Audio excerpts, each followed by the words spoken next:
हमारे साथ अन्याय किया जाए तो हम आवाज ना उठाए, वो दिन चले गए।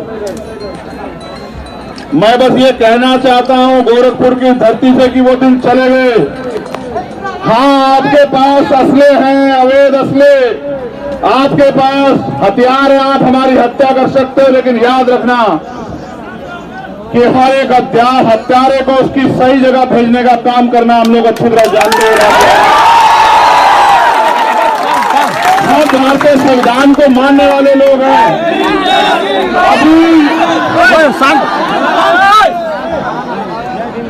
अभी हमारे पास वो ताकत नहीं, राजनीतिक ताकत, जिस ताकत के बल पे ऐसे कार लोगों को हम लोग सभा से सबक सिखा सकते, लेकिन अभी हमारे पास हमारे संविधान के द्वारा दिए गए अधिकारों की ताकत है और उस अधिकार को दिलाने के लिए किसी सरकार की जरूरत नहीं है। उस अधिकार को दिलाने के लिए हम और हमारा शरीर ही बहुत है, हमारे समाज का जो ये ताकत आज यहाँ खड़ी है।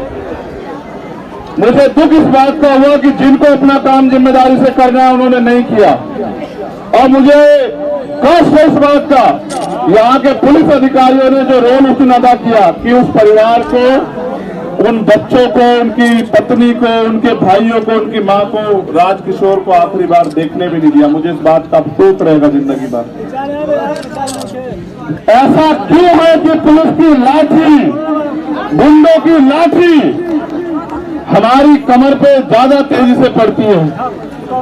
ऐसा क्या है? आपने सुना है आसपास कभी कि किसी की हत्या हुई है, उसके बच्चों को उसका आखिरी चेहरा भी न देखने को मिले? कभी सुना आपने? लेकिन ऐसा क्या है कि आपके साथ अन्याय होने पे भी न्याय नहीं होता? उसका एकमात्र कारण यह है कि इनको लगता है कि ये लोग कमजोर हैं, ये गाय भैंस बकरी हैं, ये जानवर से ज्यादा कमजोर है। मैं यहाँ के अधिकारियों से, जो सम्मानित अधिकारियों से कहना चाहता हूँ, कम से कम वर्दी की लाज रखो। ये वर्दी आपको किसी अपराधी, किसी गुंडे, किसी नेता की दया से नहीं मिली। ये वर्दी आपको आपकी मेहनत और भारतीय संविधान में जो अवसर की क्षमता मिली है उसकी वजह से मिली है नौकरी। और आपको चाहिए कि आपका एक एक कदम कमजोरों की सुरक्षा में होना चाहिए। लेकिन जहां मुख्यमंत्री ये गोरखपुर उनका जिला है, जहां मुख्यमंत्री ये कहते हैं कि यूपी में 0 टॉलरेंस है, अपराध की कोई जगह नहीं, वही उनके जिले में सामंती ताकतवर लोग हमारे लोगों की हत्या भी करते हैं। दिन दहाड़े जो है सुबह आंख खुलने से पहले आके पूरे गांव में हमारी माँ बहनों के साथ मारपीट करते हैं। ये अन्याय हम लोग नहीं सहने वाले, ये बताने के लिए मैं गोरखपुर आया मुख्यमंत्री जी को। ये तो उनका जिला है, आप सोचो जब गोरखपुर में हाल है तो अन्य अन्य जिलों में क्या हाल हो रहा होगा। सिर्फ बातें करने से या पीठ थपथपाने से कानून व्यवस्था अच्छी नहीं होती है मुख्यमंत्री जी। अगर कानून व्यवस्था अच्छी करनी है तो जाति धर्म का चश्मा उतार के कानून के हिसाब से काम करने का काम करो, तब जाके कानून व्यवस्था अच्छी होगी। मगर अक्सर देखा गया है कि कानून व्यवस्था का ढोल पीटने वाली सरकार इनके नेता आरोपियों का संरक्षण करते हैं, और यहां तक कि पुलिस भी मजबूरी में सरकार के नेताओं के इशारे पे, सब लोग तो नहीं है लेकिन बड़े पैमाने पर अपराधियों के पक्ष में खड़े रहते हैं। ये अन्याय हम लोग नहीं सहेंगे, ये बात आप लोगों को समझनी पड़ेगी। और जो बात मैं आपसे कह रहा हूँ, स्पेशली नौजवानों से कह रहा हूँ, अगर इस तरह मरना है तो फिर लड़ना सीखो।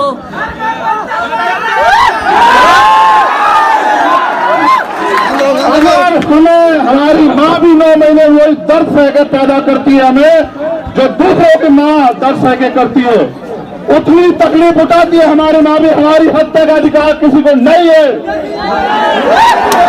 अगर हमें हत्या ही हमारे नसीब में लिख दी गई है तो हमारे लोगों को इसके खिलाफ लड़ना भी आना चाहिए। क्यों मरो? क्या तुम्हारे शरीर में जोर नहीं, अपनी रक्षा नहीं कर सकते हो तुम लोग? किनके भरोसे? क्या फर्क है जवान में वर्दी के अलावा तुम में और जवान में क्या फर्क है बताओ? तुम भी तो समाज के सिपाही हो, अपनी रक्षा स्वयं करो। और मैं मुख्यमंत्री से कहना चाहता हूं, मीडिया के लोग भी आए, अगर वास्तविकता में आप न्याय करना चाहते हो, नहीं चाहते कि दलितों के साथ, कमजोरों के साथ, पिछड़ों के साथ अन्याय हो, तो आप ये लाइसेंस हमारे लोगों को भी देने का काम करो। हम अपनी रक्षा स्वयं करेंगे आप लोग।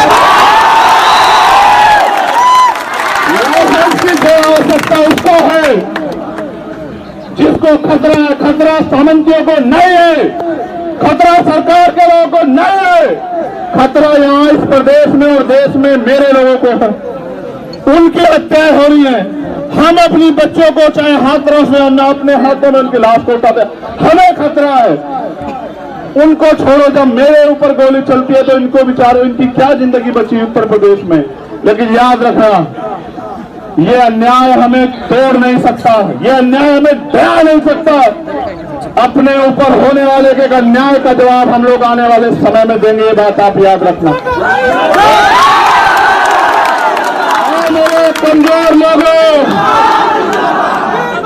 मेरे कमजोर लोगों, रोने से अच्छा है एक दूसरे के हाथ पकड़ के एक दूसरे की ताकत बनो, ढाल बनो, एक दूसरे का संरक्षण करो, रक्षा करो। तुम्हारी संख्या इतनी है कि दुश्मन की गोलियां कम पड़ जाएंगी। मैं आपसे कहना चाहता हूं, आंखों का पानी सूख गया, इतनी बार तकलीफ होती है। जितनी ताकत से आप यहाँ आए मेरे आने पे, हर अन्याय के खिलाफ इतनी ताकत से जाओ कि हर ताकतवर को, सावंती को, हर अन्याय अत्याचारी को पता लग जाए कि तेरे दिन अब ज्यादा नहीं है उत्तर प्रदेश में। और मैं प्रशासन के लोगों से कहना चाहता हूं, जो मांगे हमने रखी हैं परिवार के लिए और उन लोगों के लिए जो घायल हैं, अगर उन मांगों को 15 दिन में पूरा नहीं किया गया, 15 दिन उनके, 16वां दिन हमारा, मैं वचन देके कहता हूं अपने परिवार को